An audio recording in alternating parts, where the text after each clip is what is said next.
전능하신 하나님, 감사합니다. 하나님의 도우시는 은혜 가운데 우리의 삶을 이 땅에서 주님의 은혜 가운데 살도록 지켜주시고 보호해 주시니 감사합니다. 우리가 잠을 잘 때에든지 깨어 있을 때에든지 일을 할 때에든지 쉴 때에든지 건강할 때에든지 몸이 아플 때에든지 주님은 변함없이 우리의 창조주이시고 구원자이시고 우리의 삶을 돌보시는 전능하신 분이십니다. 그 주님의 은혜를 우리가 오늘도 기억하고 바라보며 주님 앞에 나와 주의 말씀을 듣기를 원합니다. 주께서 말씀하셨습니다. 악인의 집에는 여호와의 저주가 있지만 의인의 집에는 복을 내리신다고 하셨습니다. 주님께서 손으로 하시는 그 모든 일들, 이 세상에 있는 모든 자연 만물이 주님의 그 지혜와 능력을 찬양하고 주의 영광을 선포합니다. 주님께서 내려주시는 그 복을 우리가 받아 살게 하여 주시니 감사합니다. 주님께서 임재하시고 거하시는 곳에 평강이 있고 주님께서 주시는 모든 그 은혜의 선물로 말미암아 우리가 참된 안식을 누립니다. 하지만 우리는 주께서 주시는 것뿐만이 아니라 주님께서 함께 하시는 그 임재 그 자체를 우리가 바라보고 찬양합니다. 주께서 주를 경외하며 따르는 자들에게 주시는 임재의 은혜를 우리가 감사를 드립니다. 주님, 우리가 이 세상을 살면서 때로는 너무 편안해서 우리가 무감각해지고 게으르고 나태하게 될 때에 우리를 일깨워 주시옵소서. 주님께서 우리에게 선물로 주시는 그 모든 것들을 당연하게 우리가 여기고 마치 그것이 우리의 권리인 것처럼 착각할 때에 우리의 마음을 바르게 하여 주시옵소서. 주님, 우리의 가정이 단순히 안락하고 편안한 그러한 곳이 아니라 진리와 의로움이 함께하는 곳이 되게 하여 주시옵소서. 주님께서 말씀하신 대로 의인의 거처에 복이 임한다 하셨사오니 주님, 우리의 인간의 의로움이 아니라 예수 그리스도의 의로움으로 인하여 주의 그 임재의 복을 풍성히 받는 복된 자녀들 되게 하여 주시고 우리가 그래서 더욱 순종하며 주님을 닮아가는 자들 되게 하여 주시옵소서. 하나님, 주의 말씀 가운데 성령의 인도하심과 깨닫게 하심으로 함께하여 주셔서 우리가 하나님의 하나님 되심을 보고 그 하나님을 경외하며 그 하나님께 복종하는 삶을 사는 복된 시간 되게 하여 주시옵소서. 예수 그리스도 이름으로 기도합니다. 아멘. 아멘. 안녕하세요. 안녕하세요. 소리 다 안녕하세요. 잘 들리시나요? 네. 예. 오늘은 어, 창세기 20장 우리 하겠습니다. 지난주에 20장 조금 들어갔었는데요. 그래서 이제 20장의 전체 개요 요걸 다시 한번 살펴보고 우리 이제 20장을 쭉 나가도록 하겠습니다. 창세기 20장은 아비멜렉이 왕이 사라를 데려간 사건을 중심으로 일어난 이야기입니다. 어, 이 창세기 12장에서 아로 왕에게 사라를 뺏길 뻔했던 그 사건이 또 한번 반복이 됩니다.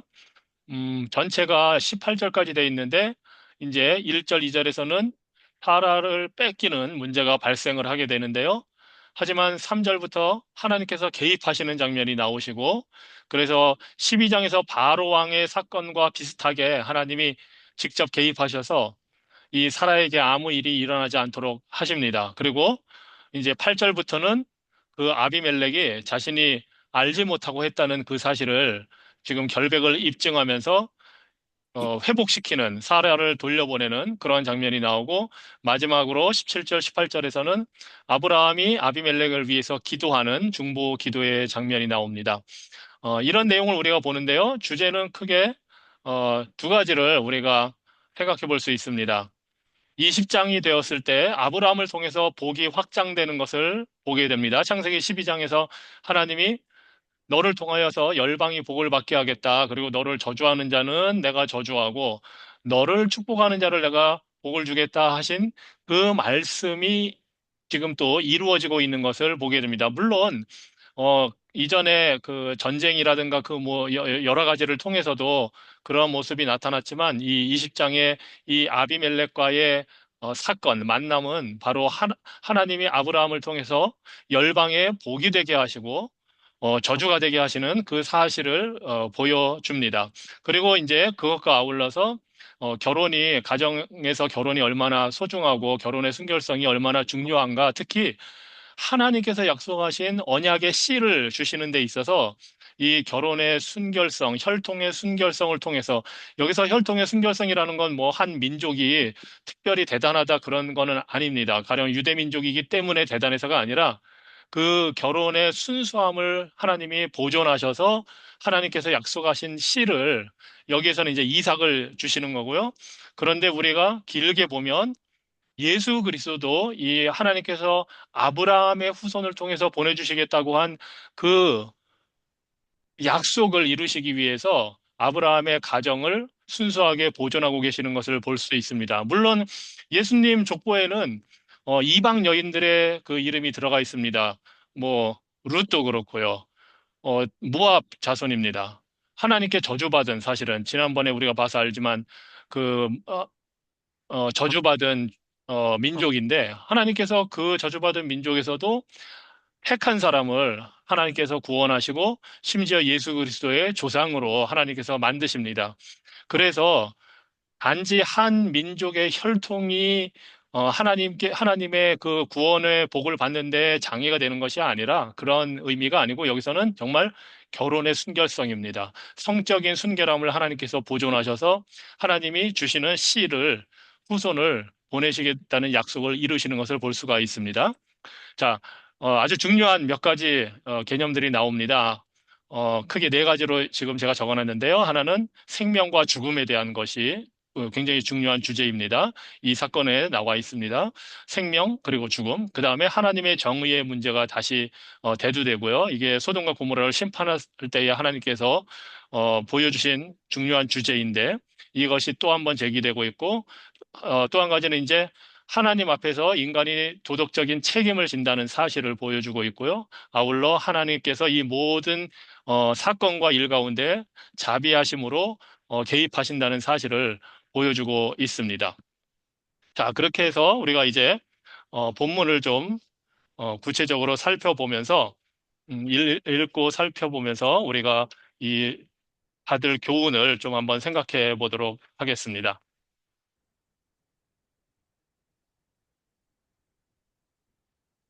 1절부터 창세기 20장 1절부터 함께 보겠습니다. 아브라함이 거기서 네겝 땅으로 옮겨가 가데스와 술 사이에 그랄에 거류하며 그의 아내 사라를 자기 누이라 하였으므로 그랄 왕 아비멜렉이 사람을 보내어 사라를 데려갔더니 음, 두 번째 반복되고 있습니다. 아마 하나님이 이런 아브라함의 모습을 보고 아브라함 또 그러냐 그러실 겁니다. 어떻게 창세기 12장에서 했던 행동을 거의 똑같이 지금 반복하고 있거든요. 사라를 자기 누이라고 이제 속이는 이것도 지금 똑같이 하고 있고 우리 믿음의 조상의 아주 인간적인 모습입니다. 어, 아마 뭐 시간은 많이 지났을 겁니다. 가나안 땅에 처음에 갔을 때 하고 지금 이제 거의 이삭을 받게 될 때니까 20년 아마 터울이 있을 텐데 20년 전에 그 다루지 못했던 어떻게 보면 철저하게 해결하지 못한 문제가 다시 지금 이 순간에 튀어나오고 있습니다. 아니, 왜 이런 일이 또 반복이 되나? 뭐 우리가 이제 보면서 계속 보면서 알게 되겠지만 혹시 여러분은 우리는 이제 뭐 아브라함이 이런 모습을 보면서 아브라함이 왜 또 이럴까 그러는데 하나님께서 보실 때 우리에게도 이런 모습이 있지 않나 한번 생각을 해 보시면 좋을 것 같습니다. 하나님이 우리를 보시면서 야, 너 또 그러냐? 하시는 모습이 혹시 있지는 않는지 한번 생각을 해 보시기 바랍니다. 자, 아브라함이 원래 헤브론이라고 지금 예루살렘이 있는 뭐 그 근처 말하자면 이때 중부 지역에 있다가 남부 애굽 땅 가까운 곳으로 지금 옮겨갔거든요. 오늘날에 가자지구 있는 그 근처입니다. 지금 여기는 이제 블레셋 사람들이 사실은 살고 있는 땅입니다. 그 그랄이라는 데가 블레셋 사람들의 수도 중에 하나입니다. 블레셋도 왕국이 여러 개거든요. 그 중에 한 이제 왕국의 그랄이라는 곳으로 갔습니다. 아마 뭐 아브라함은 양떼를 많이 키우고 유목민이었으니까 그 목초지를 따라서 이동했을 가능성이 크고요. 12장에선 그래도 기근 때문에 애굽에 내려갔지만 요 20장에서는 애굽으로 가지는 않았습니다. 그래도 12장의 그 잘못을 이제 반복하지는 않았는데, 아, 가나안 땅을 떠나지는 않았는데, 하지만 여전히 아내 사라를 속여야만 하는 그런 좀 불행한 일을 다시 한번 겪습니다. 뭐 지난주에도 말씀드렸지만 아비멜렉은 왕을 일컫는 명칭입니다. 그래서 바로 이런 것처럼 내 아버지가 왕이다. 왕가의 자손임을 이제 밝히고 있고요. 아브라함은 이제 누이라고 또 거짓말을 하는 아주 이런 작전을 써서 사라를 빼앗기지 않으려고 합니다. 이때 사라 나이가 거의 90세입니다. 89세.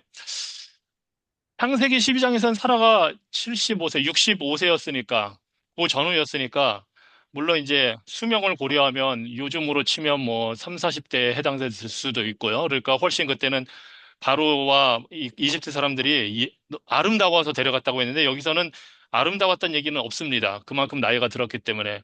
아마 이 아브라함이 큰 세력을 이룬 족장이기 때문에 이 블레셋 사람들이 정치적으로 말하자면 외교적인 이제 협정을 맺기 위해서 이 결혼이라는 걸 활용하려고 했을 가능성이 있습니다. 그런데 이제 아브라함은 거기에 맞설 용기까지는 지금 없는 것 같습니다. 그래가지고 거짓말을 하고 사라를 빼앗깁니다. 그래서 아비멜렉 왕이 데려가는데 하나님의 그 12장에 개입하시는 그 하나님의 능력을 약 20년 전에, 못해도 20년 전에 체험했을 텐데, 그 사실을 지금 잊어버렸습니다.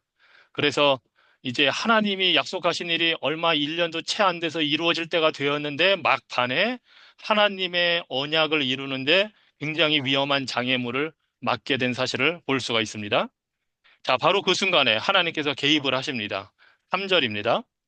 이 인간이 어리석게 하나님의 계획을 위험에 빠뜨리지만 하나님은 그 약속을 지키시기 위해서 직접 개입을 하십니다. 그래서 그 밤에 3절에 보니까 하나님이 아비멜렉에 현명하시고 꿈에 나타나셔서 그에게 이르시되 내가 데려간 이 여인으로 말미암아 내가 죽으리니 그는 남편이 있는 여자임이라. 하나님이 이 모든 사실을 밝혀주십니다.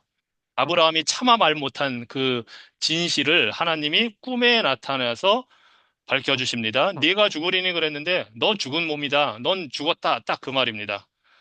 너 지금 간통하고 간음해서 넌 죽었다 하고 지금 경고를 하시는 겁니다.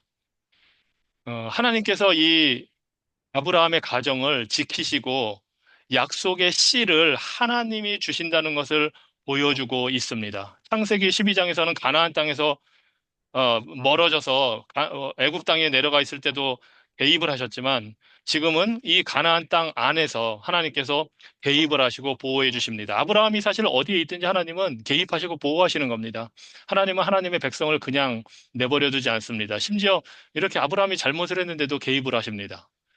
잘할 때만 개입해서 보호해 주시는 것이 아니라 잘못했는데도 그리고 가나안에 머물러 있든 그 가나안을 떠났든 상관없이 우리 하나님은 보호해 주십니다. 그게 우리를 향한 하나님의 여전한 사랑이기도 합니다. 우리가 어떤 일을 하든지 어디에 가든지 하나님은 택한 백성을 지키고 보호해 주시고 하나님의 그 약속과 작정과 뜻을 이루기 위해서 그렇게 하십니다. 하나님의 영광을 위해서 그리고 우리의 안전과 유익을 위해서 이렇게 하십니다. 자, 그랬더니 이제 아비멜렉이 사절에 보니까 하나님께 질문을 합니다. 아비멜렉이 그 여인을 가까이 하지 아니하였으므로 그가 대답하되 주여 주께서 의로운 백성도 멸하시나이까. 여기에서 하나님의 정의의 문제를 이 아비멜렉 왕이 제기를 합니다. 제가 데려가기만 했지 지금 아직 관계를 갖질 않았습니다 하면서 지금 무죄를 호소하고 있습니다. 제가 아무것도 안 했는데 하나님이 너 죽었다 하면 이게 어떻게 하십니까? 아무 잘못도 안 한 의로운 백성도 하나님께서 멸망시키시려 합니까? 하고 질문을 제기합니다. 이게 바로 18장에서 아브라함이 하나님께 질문했던 거거든요. 하나님이 소돔을 심판할 계획을 알리셨을 때 하나님 거기 의인이 있으면 그 의인들을 같이 멸망시키겠습니까? 하고 질문한 똑같은 질문을 아비멜렉이 하고 있습니다. 바로 하나님의 공의, 하나님의 정의를 바탕으로 자신의 무죄를 지금 호소하고 있습니다. 아마 이 당시에 소돔과 고모라가 멸망당했다는 그 소문이 다 났을 겁니다. 그리고 왜 그런 일이 있었는지에 대해서 다 아마 소문도 났고 알려졌을 겁니다. 아마도. 그래서 그 사회에 하나님의 심판이 있었고 의가 중요하구나 하는 게 중요한 사회적 이슈가 되었을 가능성도 있습니다. 뭐 그 시대나 요즘 시대나 다르지 않습니다. 만약 요즘에도 어느 지역에서 큰 자연 재해가 있었다든지 우리가 상상도 못한 그런 엄청난 사건이 일어나면 사람들이 자신들을 돌아봅니다. 그리고 사회가 그러한 것에 영향을 받게 되죠. 혹시 이게 뭐 벌이 아닐까 하고 두려움을 갖게 됩니다. 아마 이 아비멜렉, 블레셋 족속의 아비멜렉도 그러한 생각을 했을 것 같습니다.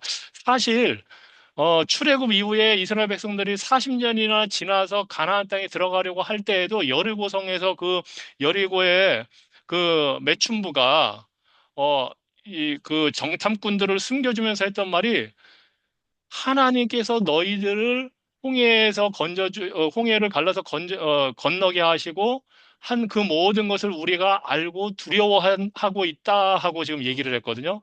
40년 전에 있었던 사건을 여리고성에서 지금 얘기를 하고 있는 겁니다. 그래서 여리고성 사람들이 이스라엘 백성들이 진군해 올 때 두려워했고 그 매춘부가 그 사실을 기억하고 있었기 때문에 두려워서 스파이를 숨겨줘서 구원을 받게 됩니다. 한 세대가 지났는데 심지어 이방 나라들도 기억을 하고 있습니다. 아마 이 소돔과 고모라의 멸망의 사건이 큰 영향을 줬을 것 같습니다. 뭐 오늘날 우리도 이런 영향 크게 받고 있죠. 뭐 9.11 테러 난 그 사건의 여파가 아직도 있고 막 그 쓰나미 온 이런 게 우리 기억에 생생하고 그럴 때 우리가 과연 어떤 그 영적인 교훈을 얻느냐 그런 사건을 보면서 매우 우리가 생각해 볼 게 많습니다.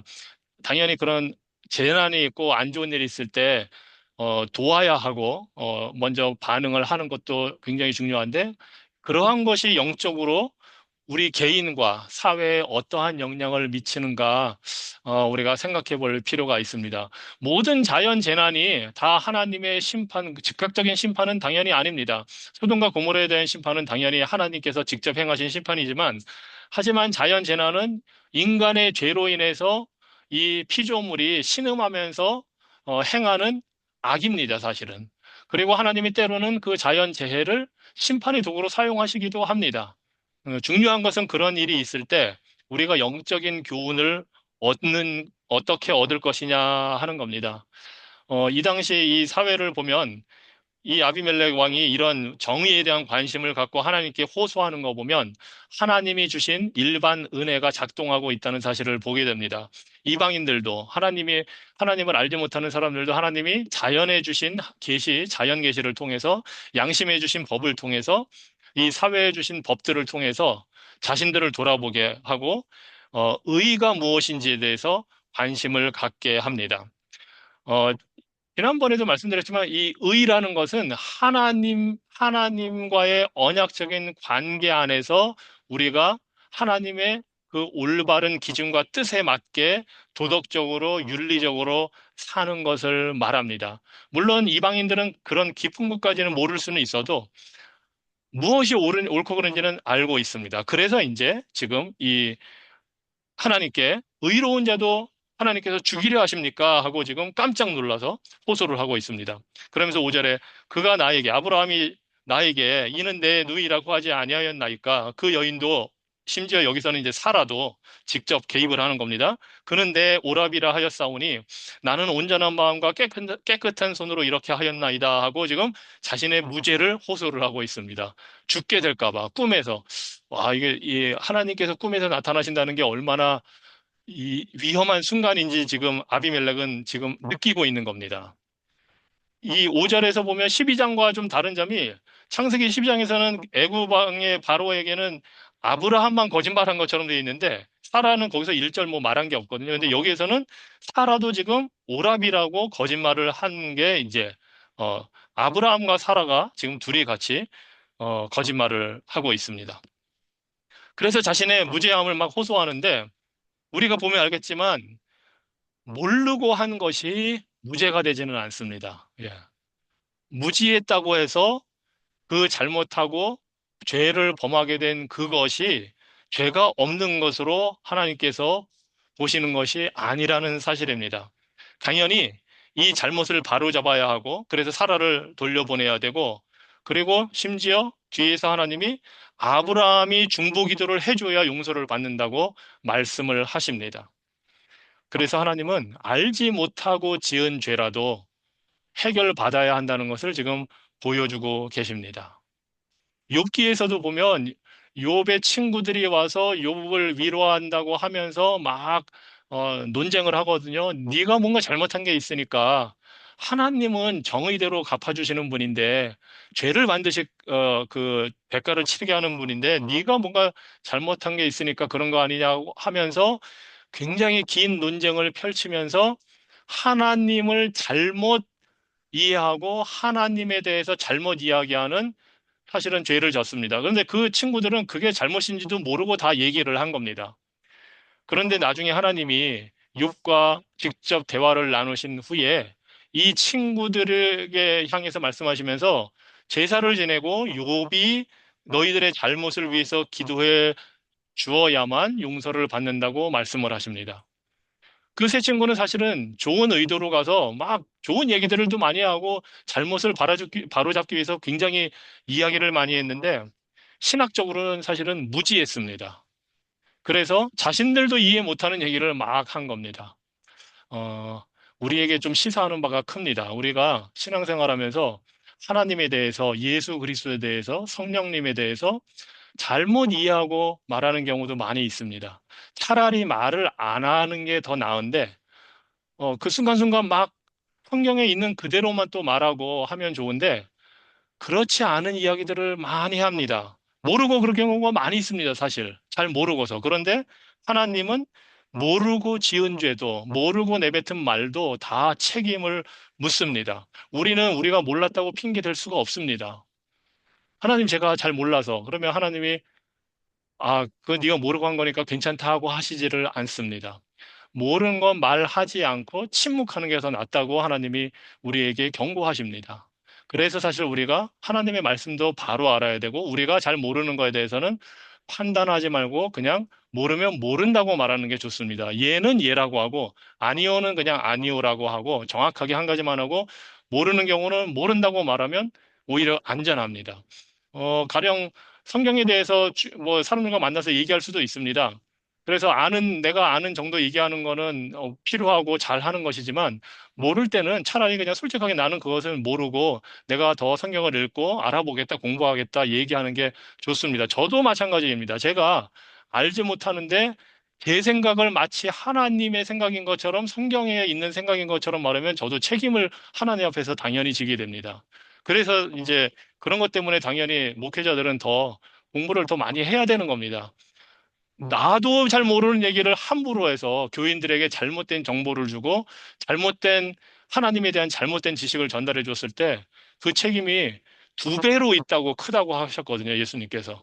그래서 신약 성경에 그래서 우리가 이런 하나님의 말씀에 대해서 이야기를 할 때 특히 더 조심을 해야 됩니다.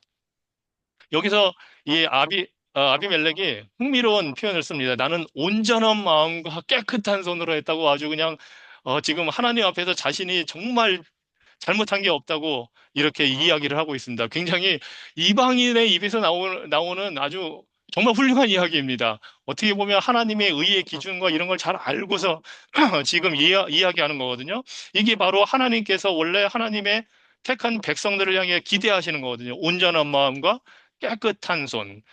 말하자면 도덕적으로 마음이 나뉘지 않고, 어, 이 도덕적으로 아무 잘못도 없고, 순결한 상태, 그런 걸 말하는 거거든요.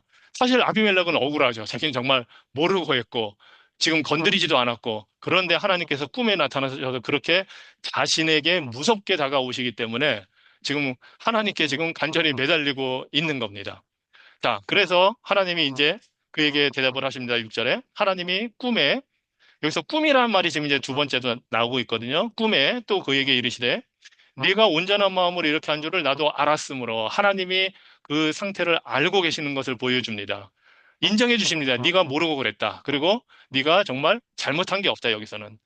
그런데 그렇게 된 것은 너를 막아 내게 범죄하지 아니하게 하였나니 하십니다. 하나님이 막았기 때문에 아비멜렉이 사라와 관계를 갖지 않게 되었다고 하나님이 말씀하시는 겁니다. 지금 꿈에 나타나서 지금 너를 막았기 때문에 네가 아무 일도 안 하고 온전한 마음으로 지금 나한테 이야기하는 거지. 내가 막지 않았으면 너는 지금 간음죄를 모르더라도 지은 게 되고 결국 그 죄로 인해서 너는 죽게 된다. 그런데 너를 막았다 하나님이 말씀하십니다. 그래서 여인에게 가까이 하지 못하게 하였다. 놀랍지 않습니까? 하나님의 약속, 언약을 하나님께서 실행하시기 위해서 이 하나님을 알지 못하는 이방인의 그 죄를 막으십니다. 하나님이 은혜로 막으십니다. 그래서 아브라함의 씨도 순수하게 사라를 통해서 보존이 되게 하시고 아비멜렉도 범죄하지 않고 생명을 부지하게 하나님이 해 주십니다.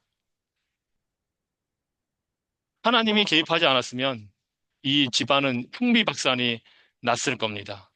그래서 하나님이 개입하시는 것이 우리는 하나님의 개입을 우리에게 어떤 보호해 주시고 우리의 원하는 일을 잘 되게 해 주시는 것으로만 주로 생각하는 경향이 있지만 죄를 짓지 못하게 개입하시는 경우도 있다는 것을 우리가 알 수 있습니다.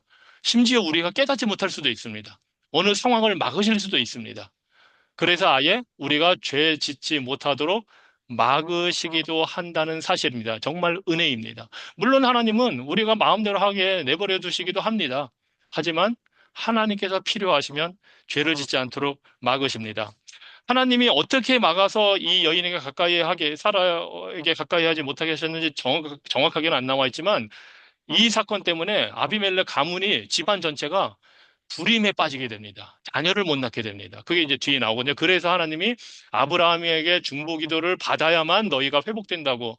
그래서 너희들이 자녀를 갖게 한다고 하니까 이게 이 꿈은 하룻밤 사이에 일어났지만 이 여파가 아비멜렉 가문 전체에 영향을 줘서 하나님이 하신다는 것을 이 사람들이 깨닫게 하십니다.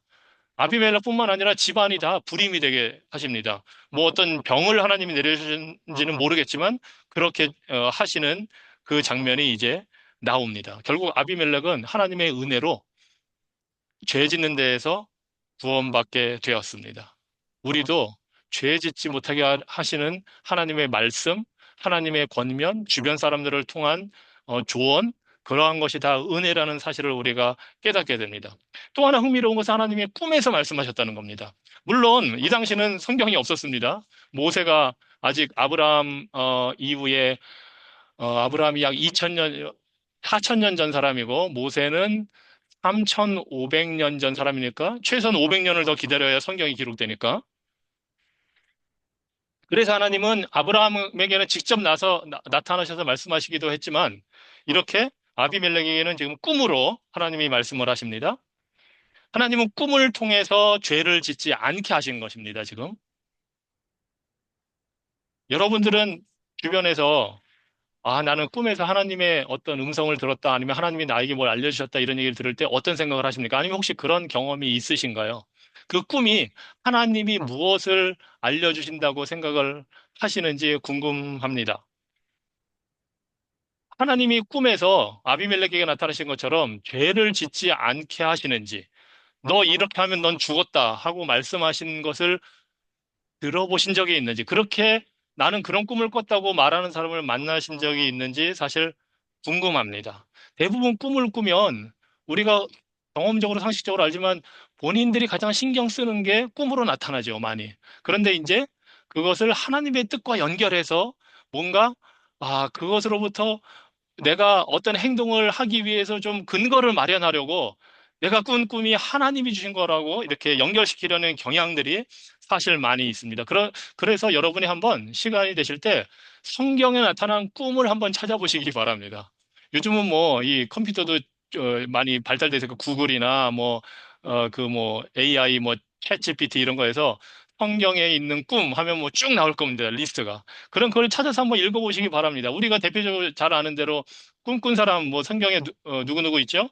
대표적으로 이 창세기에도 여러 명이 나오는데 야곱도 꿈을 꿨습니다. 요셉도 꿈을 꿨고 요셉의 꿈은 뭐 너무 유명하고요. 그리고 뭐 그 라반도 야곱과 갈등 관계에 있는 라반도 꿈을 꾸고 또 대표적인 꿈이 다니엘의 꿈도 있고 느부갓네살 왕의 꿈도 있습니다. 그리고 예수님의 아버지 요셉에게도 꿈에 나타나셔서 말씀을 해 주시고 이 성경에 꿈에 관련된 이야기들이 굉장히 많이 있습니다. 그런데 그런 꿈에서 나타난 하나님의 뜻이 무엇인지 우리가 알면은, 그리고 지금 이 아비멜렉의 꿈에서 하나님이 무엇을 알려주시는지를 우리가 본다면 성경에서의 그 예들을 보면 우리가 흔히 주변에서 듣는 사람들이 내가 꿈 꿨는데 하나님이 이런 걸 알려주셨다. 뭐 이런 거를 우리가 판단할 수 있게 됩니다. 성경에서 특히 구약 성경에서 다 꿈으로 말씀하신 그 모든 내용 우리가 지금 제가 말씀드린 뭐 야곱이나 뭐 요셉이나 심지어 느부갓네살, 다니엘도 그렇고 다 그들에게 꿈을 주신 목적은 하나님께서 아브라함에게 약속하신 메시아 예수 그리스도가 이 땅에 오시는 그 과정을 위한 꿈입니다.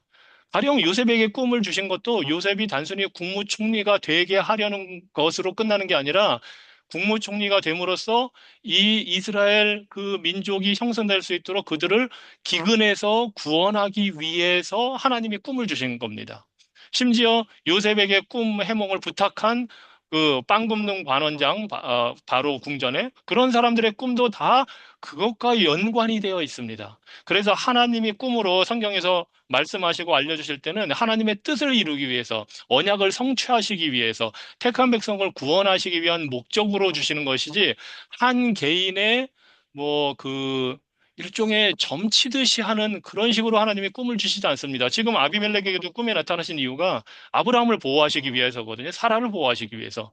그거 아니었으면 하나님이 아비멜렉을 살려주실 이유가 사실 없습니다. 그런데 하나님이 그렇게 하시는 이유는 하나님의 뜻을 이루기 위해서고 택한 백성을 구원하기 위해서 궁극적으로 예수 그리스도와 관련이 되어 있기 때문에 다 이런 꿈을 주신 것입니다. 만일 우리가 주변에서 꿈 얘기를 들을 때 그것이 예수 그리스도와 관련이 있고 우리의 신앙의 성수, 하나님이 너 그 잘못하면 너 죽는다 하고 그런 얘기를 들었다면 그거는 저는 성경적으로 맞는 거라고 생각을 하겠습니다. 너 그렇게 한 게 잘못이다. 너 그렇게 하면 범죄한 거다. 너 오늘 죽는다. 그런 이야기를 꿈에서 들었다면 아비멜렉처럼 성경적인 근거가 있다고 제가 할 수가 있습니다. 그런데 그렇지 않은 경우가 너무 많습니다. 자신들이 원하는 거를 어떻게 보면 합리화하기 위해서 하나님의 꿈을 하나님이 꿈으로 알려주셨다고 하는 이야기를 너무 많이 듣기 때문에 본인도 모르는 얘기를 하는 겁니다, 사실은. 자신의 욕망, 욕심, 유익을 위해서. 하나님의 뜻이 아니라 위험합니다. 성경에 거짓 선지자들의 꿈도 하나님이 말씀을 많이 하셨어요.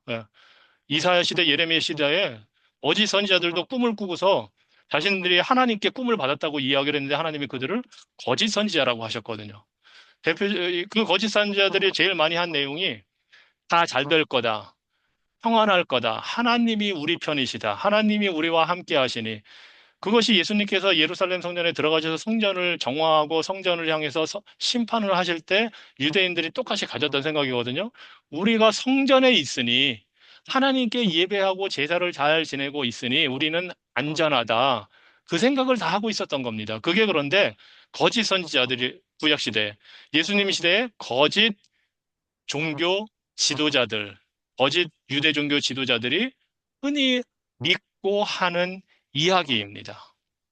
그래서 우리는 하나님의 말씀과 맞지 않는 꿈 이야기에 우리가 현혹되면 안 됩니다. 그리고 뭐 당연히 그런 걸 얘기하고 그런 거에 크게 관심을 두거나 무게를 둘 필요가 전혀 없습니다. 하나님의 뜻은 지금 우리에게는 성경 말씀으로 다 이렇게 주어져서 지금 이 사실을 통해서 아비멜렉의 이 사건을 통해서 우리가 분별할 수 있도록 하나님께서 가르쳐 주십니다. 그리고 또 하나 놀라운 사실은 하나님께서 이방인에게도 지금 회개할 기회를 주고 계십니다.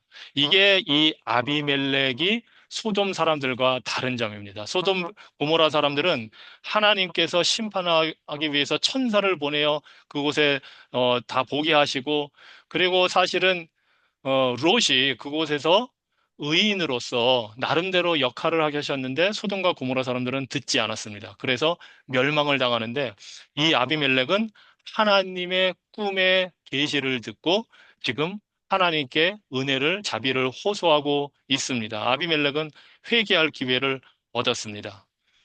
그리고 이제 여기에서 보면 사라가 왕과 관계하지 않았다는 걸 굉장히 이 아비멜렉이 강조하거든요. 이거는 사라의 명예를 위해서도, 그리고 아브라함과 사라의 후손 이삭을 위해서도 매우 중요한 어, 증언입니다.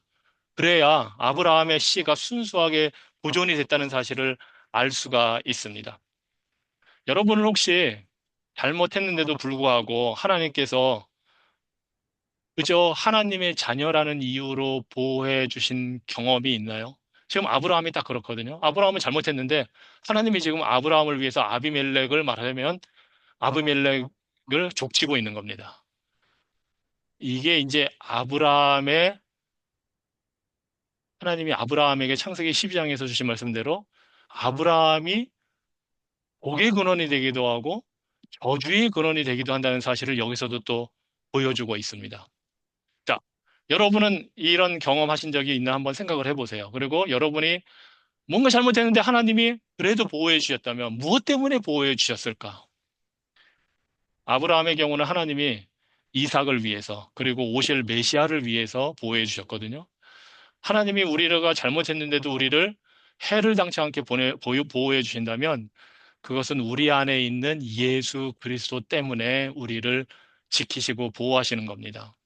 우리가 그럴 만한 사람이 아니라, 우리는 부족하지만, 우리는 잘못했지만, 우리가 예수 그리스도를 믿을 때에 그 예수 그리스도가 우리 안에 계시기 때문에 우리를 용서하시고 보호해 주십니다. 자, 7절에 그래서 이제 아비멜렉이 하나님이 말씀하십니다. 그 사람의 아내를 돌려보내라. 그리고 그는 선지자다. 아브라함을 선지자라고 하나님이 말씀하십니다. 그가 너를 위하여 기도하리니 네가 살려니와 네가 돌려보내지 아니하면 너와 네게 속한 자가 다 반드시 죽을 줄 알지니라. 굉장히 하나님의 이 어, 판단이 무섭습니다. 이 아비멜렉만 죽는 게 아니고 온 집안이 다 멸망당할 것이라고 하나님께서 말씀을 하십니다. 여기서 반드시 그 죽을 줄 알지니라. 반드시 죽는다. 창세기 2장 17절에서 하나님이 선악과를 먹으면 반드시 죽는다 하는 것과 똑같은 내용의 말씀입니다. 야, 이런 꿈을 만약에 여러분이 꾸신다면은 이런 꿈 내용 아마 밖에 나가서 이야기하기도 겁날 거예요. 하나님이 나타나셔서 너한테 너 이거 잘못한 거 바로잡지 않으면 정령 죽으리라 하신다면, 지금 그런 무서운 꿈을 이제 아비멜렉이 받은 겁니다.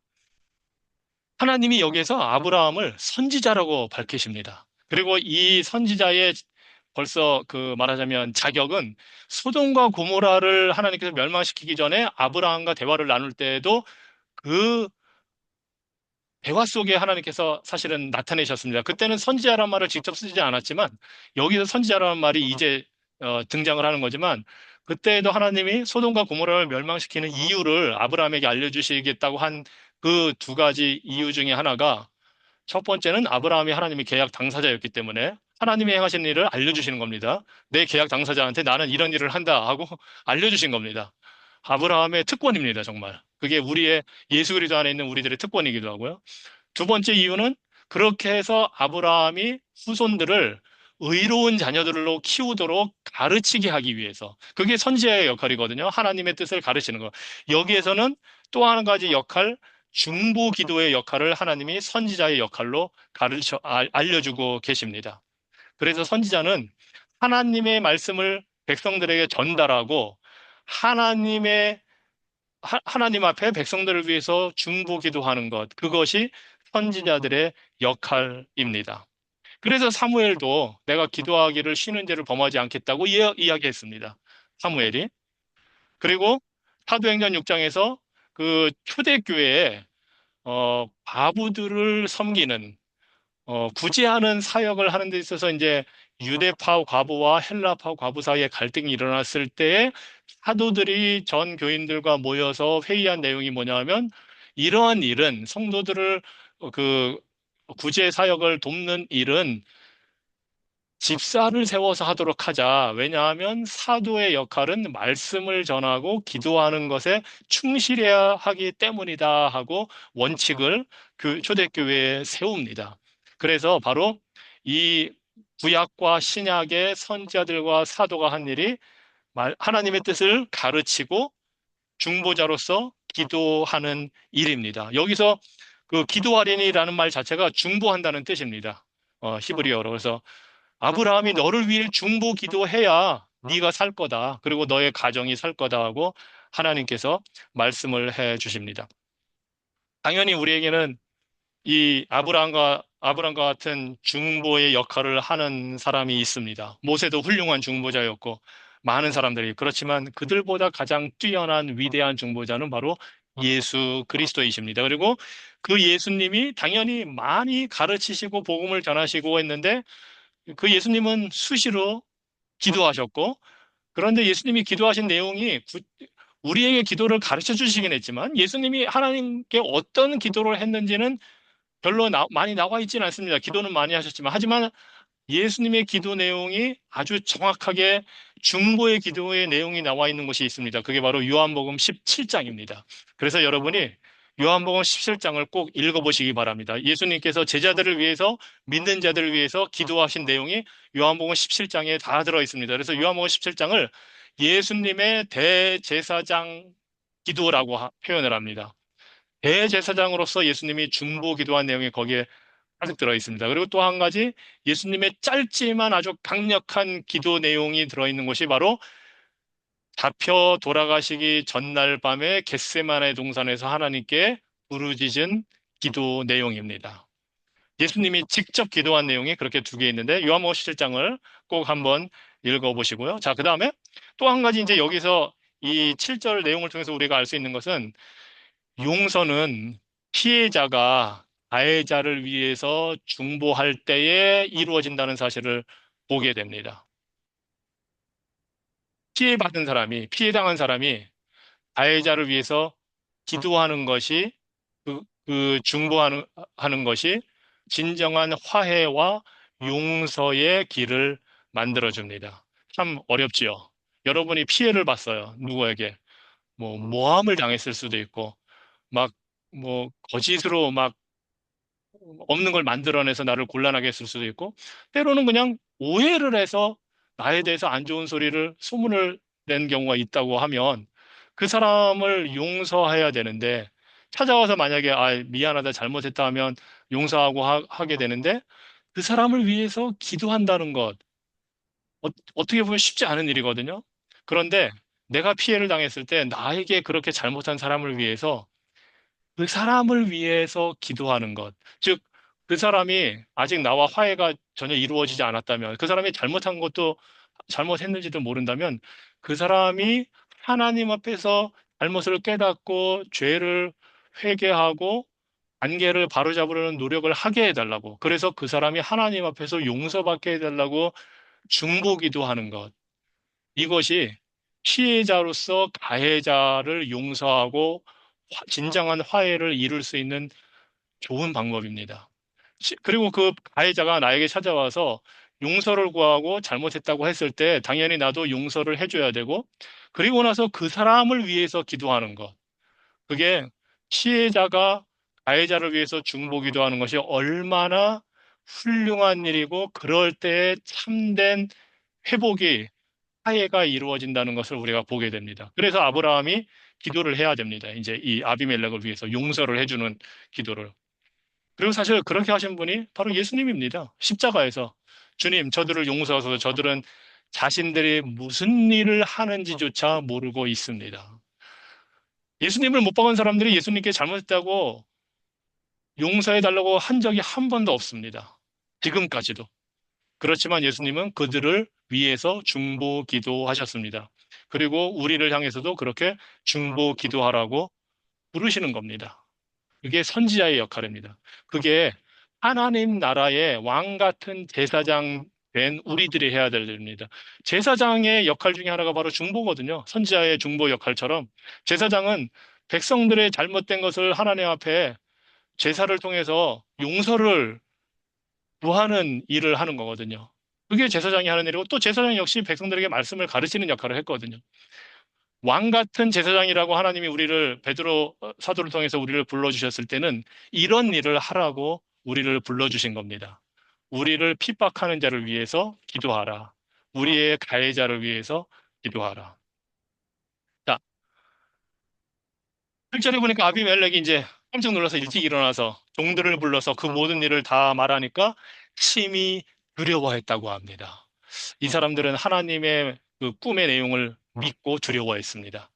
아브라함은 사실 착각했습니다. 11절에 보면 아브라멜렉과 대화하면서 이방인들은 하나님을 모르고 안 믿으니까 하나님을 두려워하지 않을 거라고 생각을 해서 거짓말을 했거든요. 야, 저 블레셋 사람들 하나님도 모르고 하나님도 믿지 않는데 내가 진실을 얘기한다고 저들이 나를 제대로 대접해 줄까 했는데 막상 보니까 이 사람들은 하나님을 두려워합니다. 그래서 9절에 아비멜렉이 아브라함을 불러서 따집니다, 사실.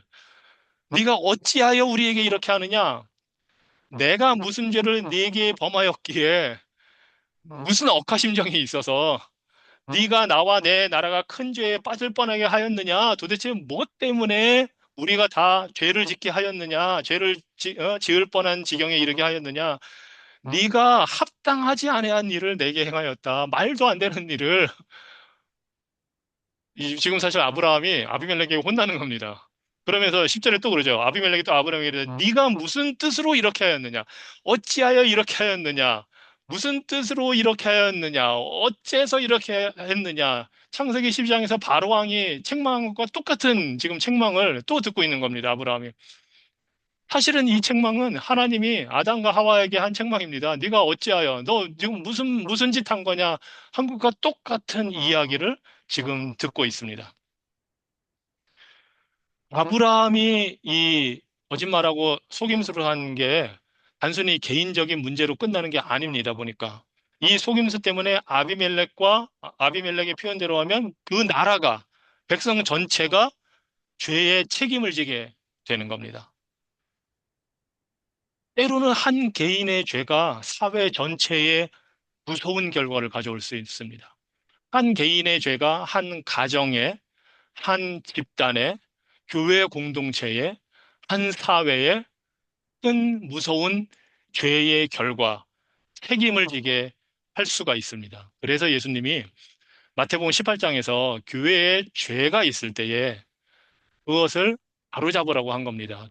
어떤 사람이 잘못을 했으면 당사자, 직접 본 사람이나 관련된 사람이 먼저 가서 그 문제를 해결해야 되고, 말을 안 들으면 장로에게 알려서 두세 증인이 가서 권면하고 거기서 해결해야 되고, 그래도 말을 안 들으면 교회 전체에 알려서 그것을 토의하고 상의한 이후에 그 사람이 회개하게 하고 모든 방법을 다 한 다음에 그래도 교회 전체의 말을 듣지 않으면 쫓아내라고 한 겁니다. 왜냐하면 이 한 개인의 죄가 이 교회 공동체의 순결을 해치게 되기 때문입니다. 그리고 그것을 여리고성을 무너뜨린 이후에 아간이 여리고성을 다 정복하고 나서 다 불태우고 다 죽이라고 했는데 아간이 옷이랑 금이랑 막 이런 거 자기가 훔쳤거든요.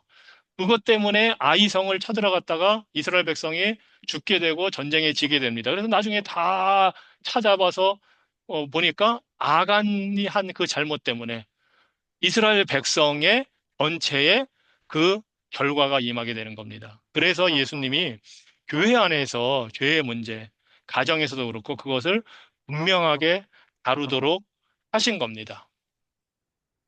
그 아간이 나중에 이제 자신의 잘못이 밝혀졌을 때 여호수아가 아간에게 이렇게 말합니다. 회개하고 하나님께 영광을 돌려라. 회개할 때에 죄인이 회개할 때 하나님께 영광을 돌리게 됩니다. 그래서 회개가 하나님께 영광을 돌리는 길입니다. 그리고 아간은 돌에 맞아 죽었습니다. 그 영혼을 하나님이 구원하신 것은 하나님 뜻에만 달려 있고 그렇게 죽었다고 해서 그 영혼이 지옥 갔다는 것을 의미하지는 않습니다. 때로는 하나님이 더 이상 죄를 짓지 않도록 하기 위해서 그 영혼을 데려가실 수도 있습니다. 천국으로 일찍. 왜냐하면 그 사람의 잘못으로 인해서 죄로 인해서 더 큰 잘못된 결과가 공동체에 임하는 것을 막기 위해서 하나님이 죽여서라도 그 영혼을 구원하실 수가 있습니다. 하나님은 몸만, 육신만 죽이시는 분이 아니라 영혼을 죽이시는 권세를 가지시는 분이기 때문에 차라리 그분께 육신의 죽임을 당하고 영혼의 구원을 받는 것이 복입니다.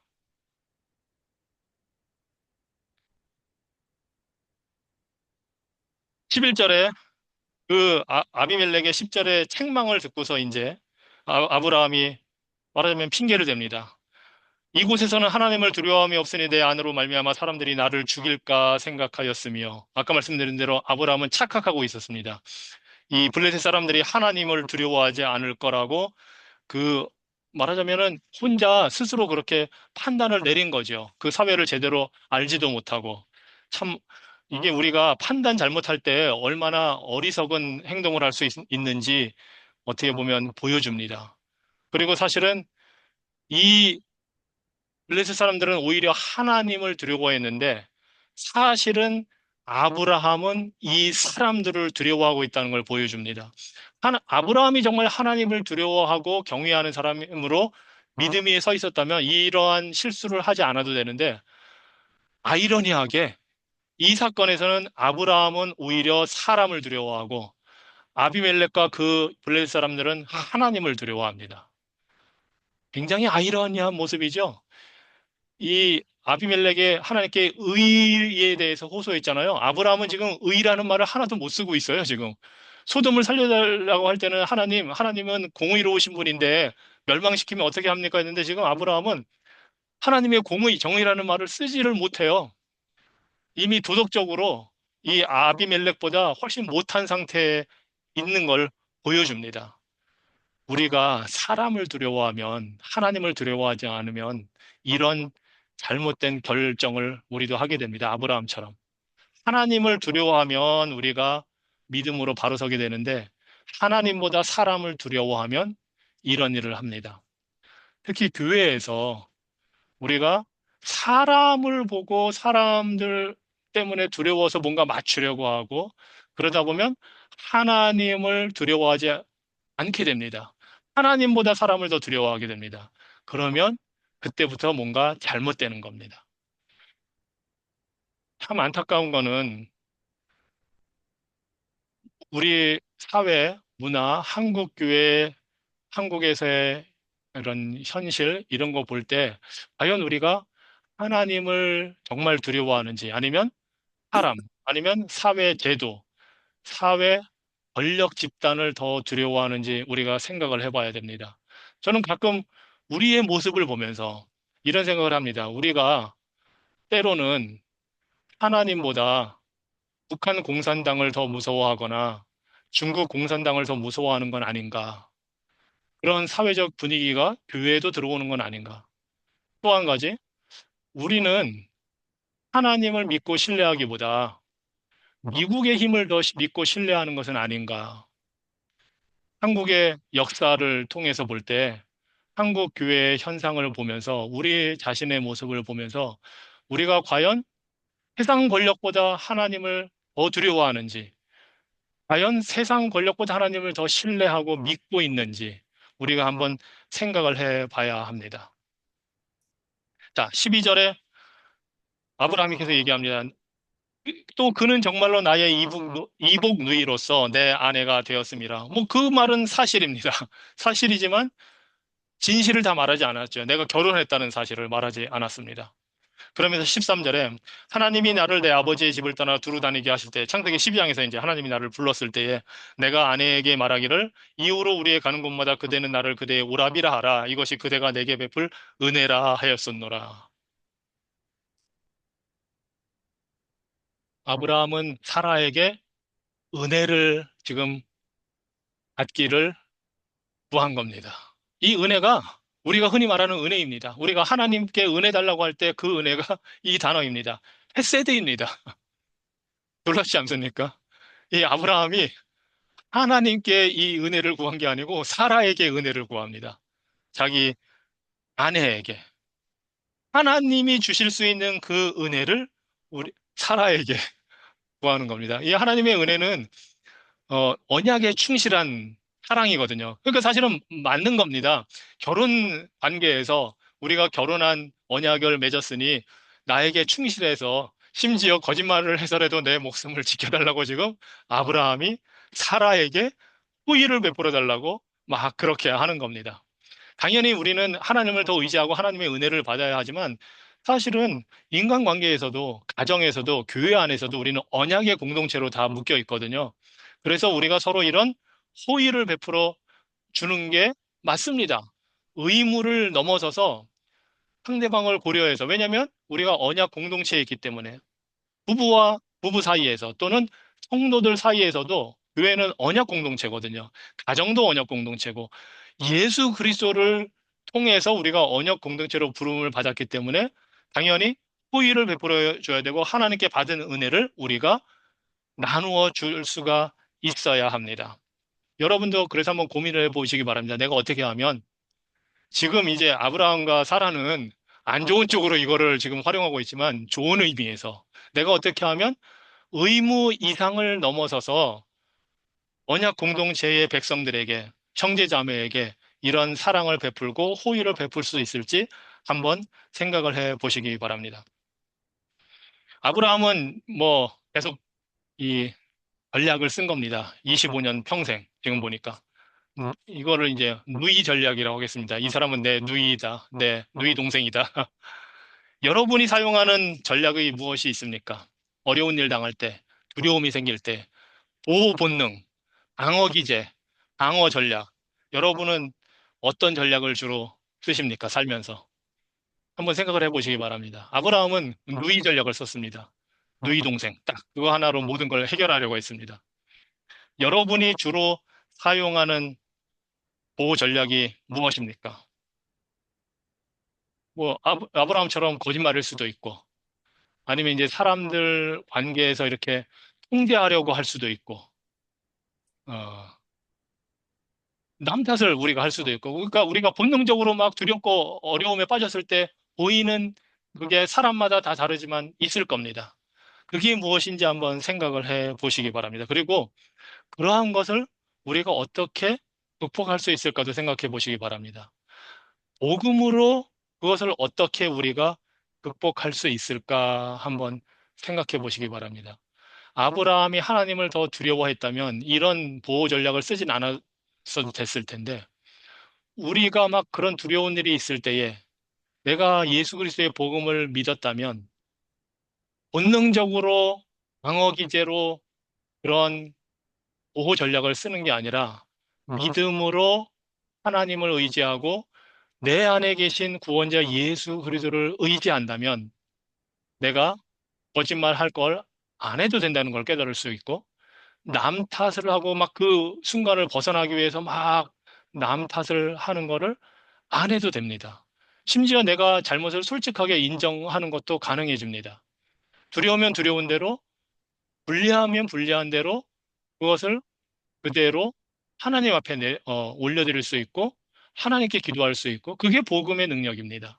왜냐하면 예수 그리스도께서 내 안에 계시고, 하나님이 나의 보호자가 되시니까, 하나님을 믿고 신뢰하고 의지해서 인간적인 반응을 줄여 나갈 수가 있습니다. 그것이 복음으로 산다는 겁니다. 그것이 우리가 예수님을 믿는다는 의미입니다.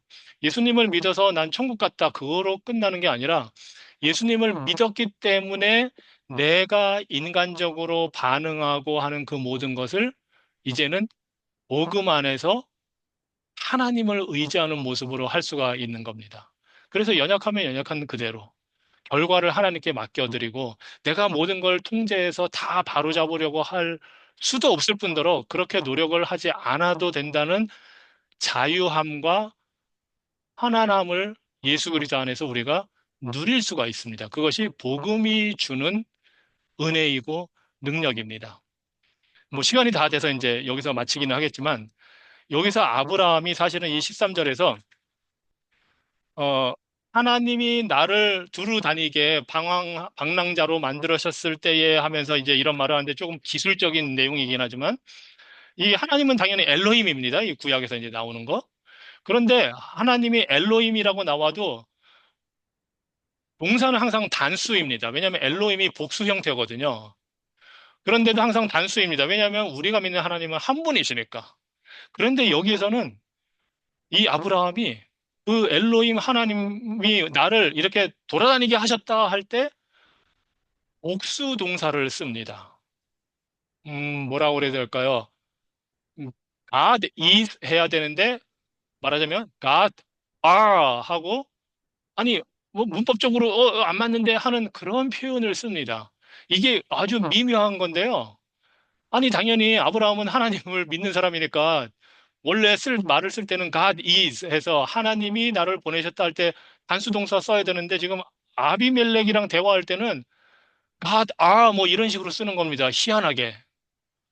왜 그랬는지 사실은 이거는 뭐 우리가 그냥 추측을 하는 거지만 둘 중에 하나입니다. 아비멜렉은 이제 하나님을 모르는 사람이니까 그 사람 상대방에 맞춰서 그렇게 그 사람들이 쓰는 대로 왜냐면 이방인들은 다 신이 여러 개 있으니까 복수를 다 쓰거든요.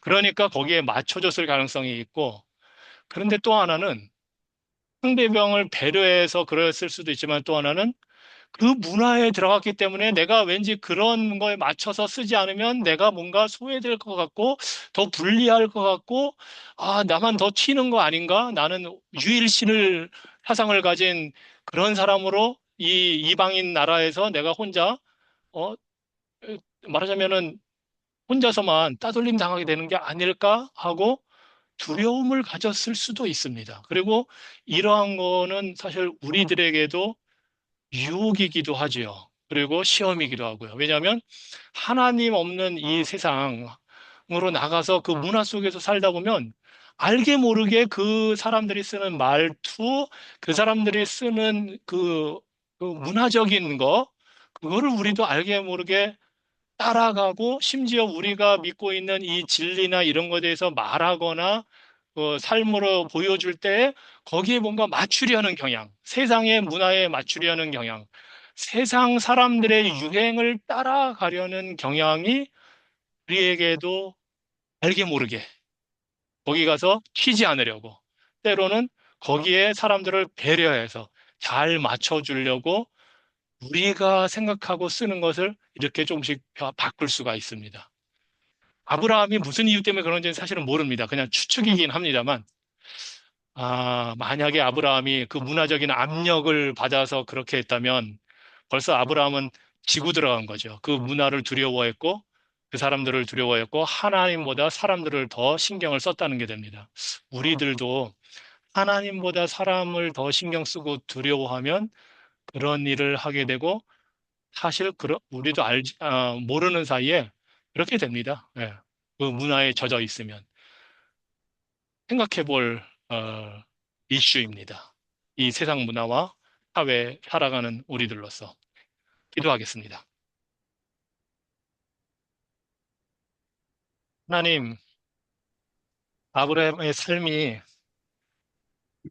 참 이렇게 복잡하다는 여러 가지 이슈들이 많이 있는지 잘 몰랐습니다. 하지만 하나님의 말씀을 읽으면서 아브라함의 삶을 우리가 생각해 보면서 하나님과의 관계 속에서 살아간다는 것이 무엇인지를 우리가 보게 됩니다. 특히 하나님을 알지 못하는 세상 문화에서, 이방 문화에서 아브라함의 처신과 말과 행동을 보면서 우리 자신들을 돌아보게 됩니다. 하나님, 우리를 긍휼히 여겨주시고, 우리가 하나님을 온전히 두려워하고, 사람들을 두려워하는 것이 아니라 하나님을 경외하고, 하나님을 신뢰하며 믿음으로 사는 사람들 될 수 있도록 복음의 능력으로 우리를 지켜주시옵소서. 예수 그리스도를 믿음으로 그리스도와 연합하여 그 풍성한 은혜를 받아 누리게 하셨사오니 우리의 삶에 그 복음의 능력과 역사가 나타나게 하여 주시옵소서. 그래서 그 복음으로 살게 하시고 아브라함처럼 우리가 연약하고 부족한 모습이 있어도 우리 안에 계시는 예수 그리스도 때문에 하나님께서 아브라함을 언약 때문에 지키신 것처럼 우리도 지키신다는 사실을 알고 주님 앞에 겸손히 나아가게 하여 주시고, 아브라함이나 우리나 모두 저주를 그렇게 사람들한테 안겨주는 그러한 자들이 되지 말게 해주시고, 오히려 복의 그 통로가 될 수 있도록 예수 그리스도 때문에 복을 나누어 줄 수 있는 그러한 사람들 될 수 있도록 우리를 인도하여 주시옵소서. 예수님 이름으로 기도합니다. 아멘. 감사합니다, 목사님. 제가 오늘 조금 감사합니다. 늦었어요. 예, 잘 들어오셨어요. 수고하셨습니다. 예, 여행 수고하셨습니다. 체크하다가 늦어갖고. 그러셨구나. 아, 저도 저기, 감사합니다. 예, 안녕히들 김집사님, 주무세요. 알람 잘 맞춰 놓으세요. 그래가지고. 감사합니다. 예, 감사합니다. 안녕히 감사합니다. 계세요. 감사합니다. 네.